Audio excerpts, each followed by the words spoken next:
Salve família! Ele foi condenado a 10 prisões perpétuas por um delito que muitos afirmam que ele não cometeu. Dandeny Muñoz Mosquera, o La Quica, foi um dos braços militares mais temidos do cartel de Medellín ou apenas um peão em um jogo de xadrez internacional. Hoje, vamos mergulhar nos arquivos de um dos homens que desafiou o sistema e acabou em uma prisão de segurança máxima nos Estados Unidos.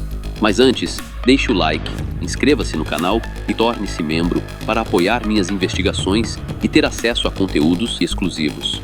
Bora pro vídeo.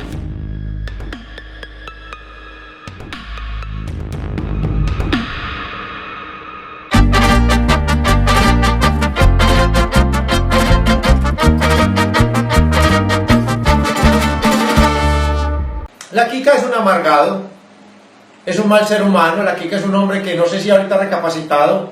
La Quica miraba feo, contestaba feo, sin ninguna educación.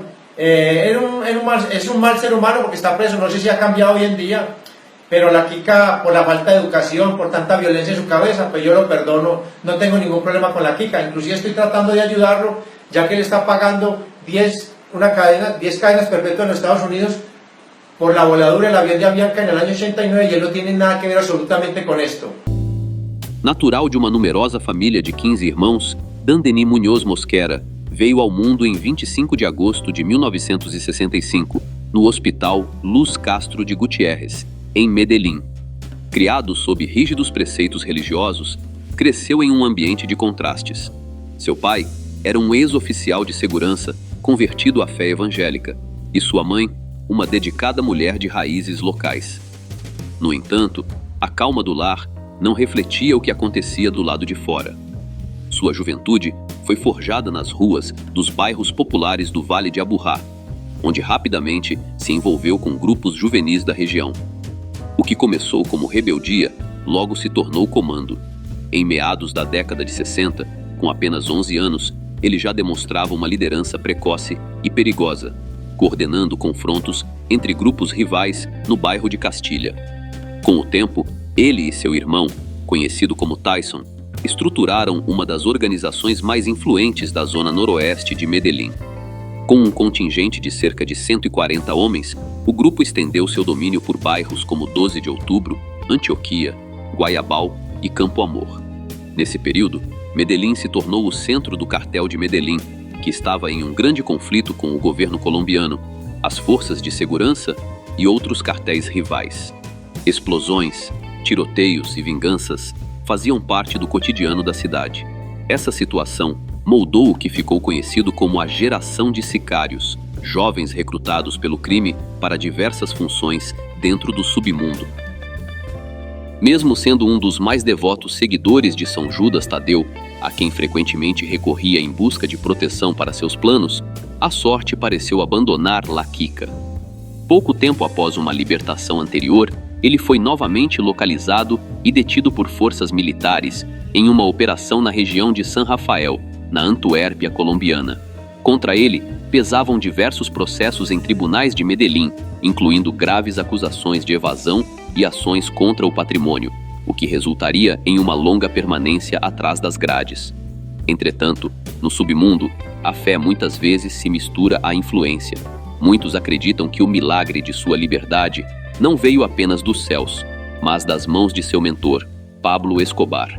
O líder da organização não poupou recursos para recuperar um de seus operativos mais valiosos, essencial para os confrontos que o grupo enfrentava contra seus opositores. No dia 2 de agosto de 1988, ocorreu o que muitos descrevem como uma das fugas mais audaciosas da história do sistema prisional Bela Vista. Segundo relatos da época, uma aeronave com cores e insígnias falsas das forças de segurança pousou no teto da unidade. Enquanto uma equipe de apoio neutralizava a vigilância das torres, ele e seu irmão Tyson conseguiram acessar o veículo e desaparecer no horizonte. Embora o protagonista desses fatos negue até hoje a magnitude cinematográfica desse resgate, a história entrou para o folclore do crime organizado. Após retornar à liberdade, ele assumiu o comando de uma base estratégica no bairro de sua infância, a unidade de Castilla, na zona noroeste de Medellín. Sob sua liderança, E ao lado de figuras influentes como os irmãos Prisco, essa estrutura se tornou uma das mais poderosas da cidade. A operação contava ainda com a participação direta de seus irmãos, que gerenciavam o controle de grupos em toda a região nordeste da capital. Laquica ocupava uma posição intermediária na hierarquia. Ele não pertencia ao círculo de liderança principal, mas também não era um membro de baixo escalão. Operava sob a coordenação de grupos de segurança e logística, sendo responsável por ataques que exigiam precisão e envolviam alto risco. Diferente do que costuma ser retratado em filmes ou séries, a maioria eram ordens.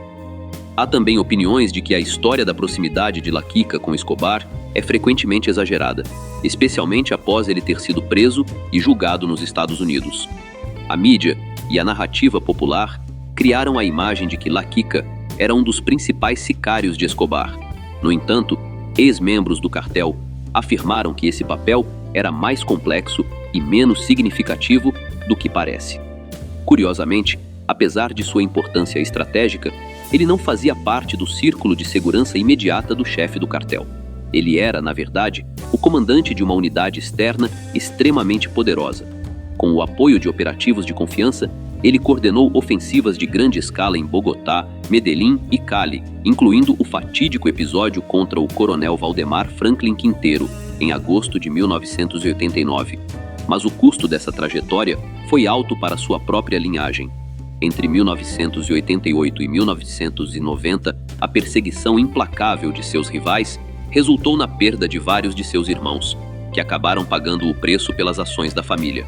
Mesmo após ser recapturado e enviado para a prisão nacional Modelo, onde encontrou seu irmão Emílio, detido com uma carga massiva de explosivos, a contenção não foi suficiente.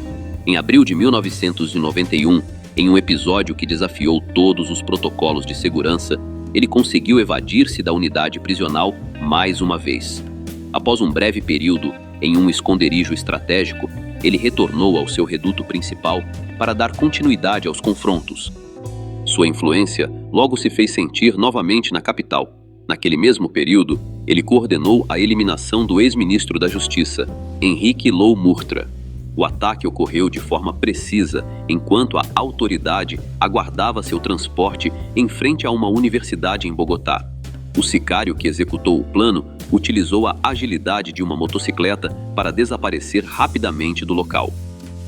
Além da acusação no caso da explosão do avião da Avianca, ele também foi associado a uma série de eliminações ocorridas em Medellín no final dos anos 80. Embora muitos desses registros não possuam provas escritas robustas, muitos surgiram de depoimentos de outros membros do cartel que foram detidos, descrevendo Laquica como peça central em operações de execução realizadas por sicários de campo. Em setembro de 1991, após uma interceptação telefônica em uma chamada para sua família em Medellín, ele foi localizado e detido nas ruas de Queens, em Nova York. O que se seguiu foi um dos julgamentos mais severos da justiça americana contra um operativo estrangeiro. Ele foi condenado a múltiplas penas de prisão perpétua, sendo responsabilizado por um dos episódios mais trágicos da aviação colombiana, a explosão do voo da Avianca, que resultou na perda de cidadãos estadunidenses. No entanto, esse evento marcou o início de uma série de graves acusações na Justiça Federal dos Estados Unidos. Após um longo processo judicial, ele foi condenado à prisão perpétua. A sentença incluiu sua participação na conspiração para o atentado ao avião da Avianca, conspiração para homicídio e outros crimes vinculados à rede do cartel de Medellín. Até hoje, Laquica cumpre pena em uma prisão federal de segurança máxima nos Estados Unidos, sem possibilidade de liberdade condicional, sendo um dos membros do cartel com a condenação mais severa fora da Colômbia. Além de várias ações criminosas que frequentemente são associadas a Laquica, há uma camada importante que torna a história dele ainda mais complexa. Muitas acusações contra ele ainda são debatidas hoje em dia. Embora o nome dele apareça em muitos relatórios de investigação na Medellín daquela época, nem todas possuem provas fortes ou consistentes. É aqui que surge a dúvida se alguns dos casos atribuídos a ele podem não ser totalmente precisos. Alguns meios de comunicação e pesquisadores criminais já escreveram que Laquica não passa de um bode expiatório. Existem fatos e provas de que ele não teve participação no caso do voo 203 da Avianca.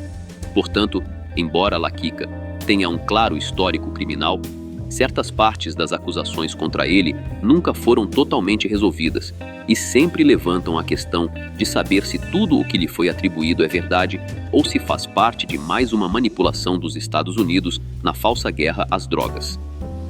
Ao olhar para a jornada de La Quica e de outros sicários da sua geração, o que mais se percebe não é apenas as suas ações criminosas, mas o impacto da desigualdade na sociedade colombiana, especialmente na região de Medellín naquele período.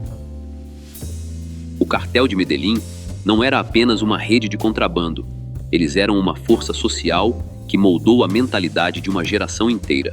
Milhares de adolescentes cresceram com a percepção de que se tornar um sicário era o caminho mais rápido para escapar da pobreza, ganhar dinheiro, ser respeitado e até mesmo ser visto como um herói em certas comunidades.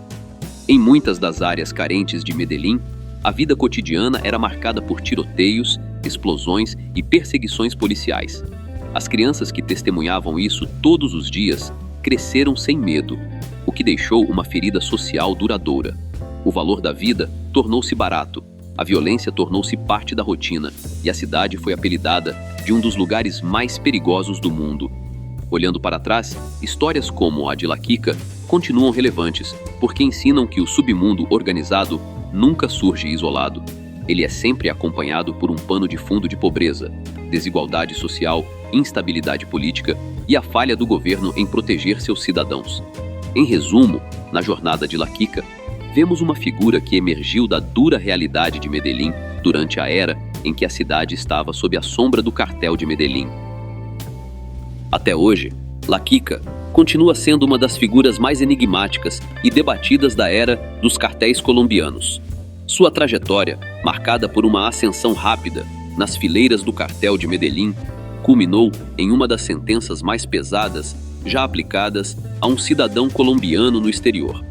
Se ele foi, de fato, o executor impiedoso descrito pelos tribunais americanos ou apenas um peão em um jogo político e criminal muito maior, é uma pergunta que ainda divide especialistas. O que permanece indiscutível é o rastro de violência e a profunda transformação social que sua geração deixou na Colômbia. A história de La Quica não é apenas a história de um homem, é o reflexo de um período sombrio, onde a linha entre o herói e o vilão, entre a sobrevivência e a barbárie, tornou-se quase invisível. A condenação de La Quica marcou o fim de uma era para os sicários de Medellín, mas a engrenagem do cartel era movida por algo muito mais complexo do que apenas a força bruta das ruas. Por trás de cada carregamento, de cada suborno e da logística que desafiou continentes, existia uma mente estratégica que operava nas sombras do anonimato. Se Pablo Escobar era o rosto da organização e La Quica era um de seus braços armados, o verdadeiro motor econômico atendia por outro nome: Gustavo Gaviria, o primo de Escobar e o verdadeiro cérebro financeiro por trás do império.